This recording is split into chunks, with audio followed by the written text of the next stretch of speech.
तो बीजेपी नेता लगातार बयानों के तीर चला रहे हैं और इस पर मंत्री रविंद्र चौबे ने पलटवार किया है। उन्होंने कहा कि बीजेपी नेता अपने अंतर कलह से उभरने की कोशिश कर रही है। भाजपा प्रभारी पुरंदेश्वरी और शिव प्रकाश की प्रताड़ना से ये लोग गुजर रहे हैं। उन्होंने आगे कहा कि रमन सिंह को अपने कार्यकाल में हुए घोटालों का जवाब देना होगा। कांग्रेस और राज्य सरकार को बीजेपी के सर्टिफिकेट की जरूरत नहीं है। भाजपा अपनी हताशा से उभरते दिखाई दे रही है।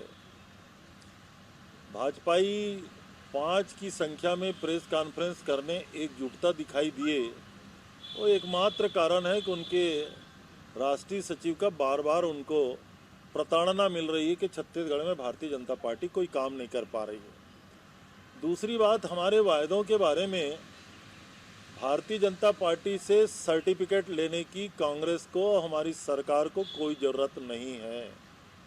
छत्तीसगढ़ की जनता ने 70 की बहुमत से छत्तीसगढ़ में अपनी सरकार बनाई है। तो हमारा लिए तो छत्तीसगढ़ की जनता का जो सपोर्ट है वही हमारा सर्टिफिकेट है। चलिए, रविंद्र चौबे ने क्या कुछ जवाब दिया, हमने आपको वो सुनवाया। रुख करेंगे रायपुर की तरफ। विशेष संवाददाता मोहन तिवारी इस वक्त हमारे साथ सीधे जुड़ गए हैं। मोहन, सियासत के लिहाज से देखा जाए तो आज छत्तीसगढ़ में जो दिन रहा वो हलचल भरा रहा। दोनों तरफ की बात की जाए, क्या कुछ आज एक पत्रकार की नज़र ने देखा है?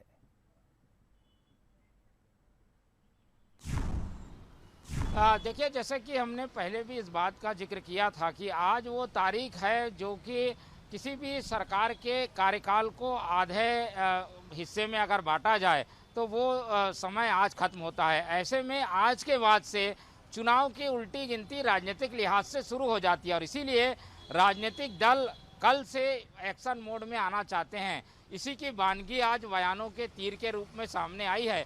हालांकि हलचल पिछले एक सप्ताह से हमें देखने को मिल रही थी।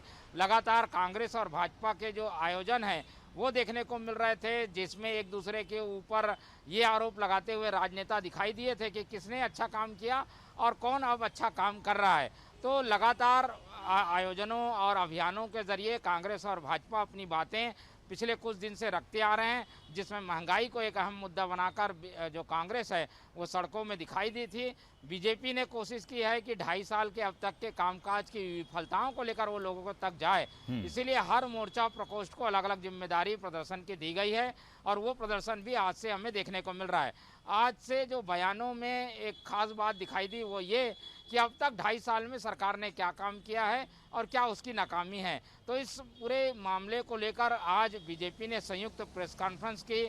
इसके ज़रिए बताने की कोशिश की कि बीजेपी में एकजुटता है और इन मुद्दों को लेकर वो आने वाले दिनों में और एग्रेसिव रहेगी। हालांकि कांग्रेस का आकलन ये है कि क्योंकि उनके सदस्यों की संख्या, विधायकों की संख्या काफ़ी कम है, इसलिए वो उतने प्रभावी नहीं होंगे। हालांकि केंद्रीय नेतृत्व के दबाव में यहाँ पर वो सक्रियता जरूर दिखा रहे हैं, लेकिन ऐसे मुद्दे नहीं हैं जिसको लेकर जनता के पास जाया जाए। तो दोनों ओर से अपने अपने आकलन है और उसी की वानगी आज बयानों के रूप में हमें देखने को मिली है। जी चलिए, राजनीति अगर बयानों के जरिए ना चले तो फिर मौजूदा दौर में रह क्या जाता है। बहुत शुक्रिया मोहन तमाम बातचीत के लिए। तो छत्तीसगढ़ में अब बयानों की राजनीति अपने शबाब पर है। आज भूपेश सरकार अपने 2.5 साल यानी आधा कार्यकाल पूरा कर रही है। इसको लेकर बीजेपी हमलावर है। उसका कहना है कि 2.5 साल में सरकार नाकामयाब, असफल रही। वहीं कांग्रेस का कहना है कि उसे बीजेपी से किसी तरह के सर्टिफिकेट की जरूरत नहीं है। बहरहाल देखना होगा छत्तीसगढ़ की राजनीति में अगला 2.5 साल किस तरह गुजरता है।